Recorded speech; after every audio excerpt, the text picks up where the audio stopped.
قدم نصيحة من قلبه فوصلت إلى الملايين. شاب أثر في المجتمع السعودي إثر إصابته بمرض السرطان بسبب التدخين.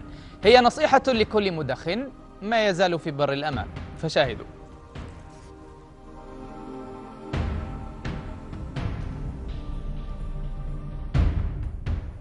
مجرد محاولة تقليد، نطالع الكبير، الشخص اللي أكبر مننا، نطالع مثلا جارنا، تشوف في فيلم، تشوف عم، خال، أحد من أقارب الكبير يدخن، يتخيل لك إنه فيه شعور، فأنت تحاول تجرب هذا الشعور.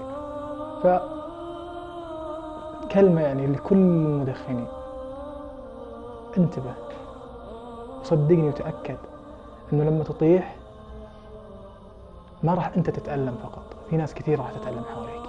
فلا تعتقد إنه إذا أنت دخنت إنك أنت راح تأذي نفسك فقط، أنت راح تأذي نفسك وراح تأذي اللي حواليك، وبشكل أنت ما تتصوره.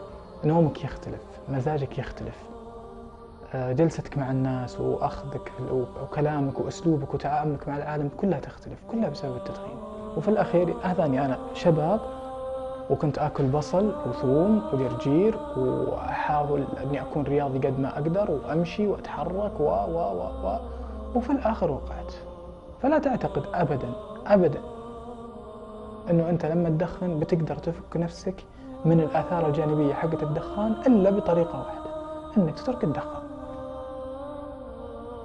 طبعا إذا بديت في الكيماوي، العلاج الكيماوي هي عبارة عن مجموعة مغذيات تعتقد أنها بسيطة، لكن مع الوقت بعد كذا يوم تبدأ تحس بتغيرات داخل جسمك، عسر في الهضم، أحيانا سرعة في ضربات القلب. لو مثلا تمشي مسافة 10 خطوات وترجع تحس كأنك رحت جري 10 كيلو ورجعت.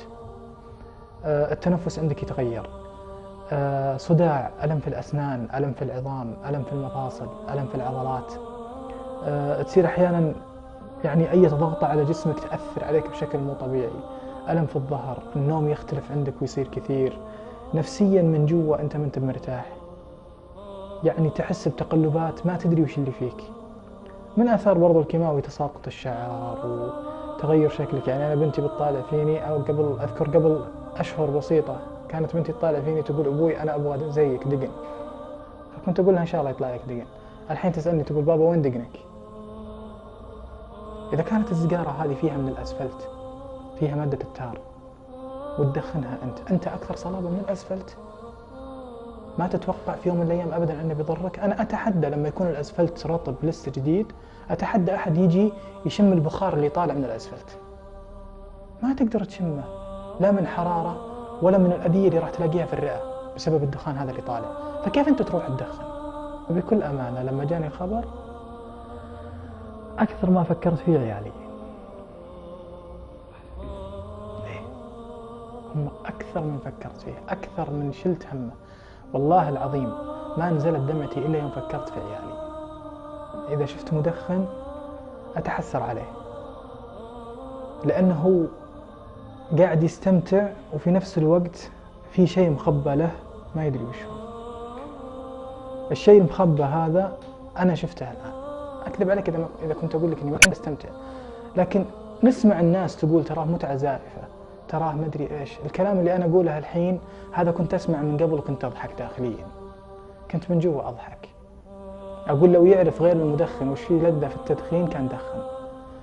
الحين بانت الحقائق فعلا. المراهقين أنا أقول لهم: عمر التدخين ما كان رجولة، عمر التدخين ما طلع لك شنب زيادة. أنا تدخين طيح شنبي يطيح دقني. بعد ما تخلص السيجارة فك القطنة والحسها إذا تقدر، فك القطنة حقت السيجارة والحسها إذا تقدر.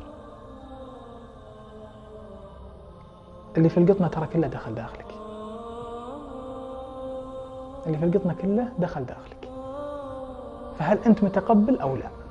وترى السيجارة هذه من ثمك طلعت أنت يا مدخن، أنت اللي دخنتها. ما أبغاك تروح تاخذ سيجارة، أي سيجارة أخذتها ثاني، أبيك نفس السيجارة اللي خلصتها أنت، فك الجمرة وارميها، تمام؟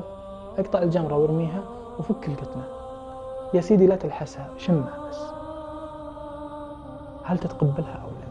وبعد كذا فكر تدخن ولا لا، وشوف العالم كلها وش صار فيها بسبب التدخين. لكل إخواني المدخنين،